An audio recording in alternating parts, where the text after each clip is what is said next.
นี่อาหารอีเมมันนี่อาหารต้มตีนควายพี่น้องนี่ตีนควายตัวบักใหญ่รสพี่น้องแล้วก็มีพิเศษแล้วก็มีร้านเศร้านี่พี่น้องร้านเศร้ามาจากบ้านหุ้นพี่น้องเลยกินร่วมกับอีเมร้านเศร้าเพิ่นเว้าซาลาวก็ได้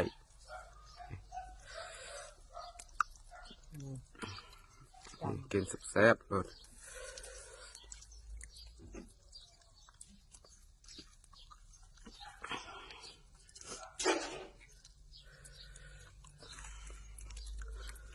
พักงานนี่พักเล่นพักงาน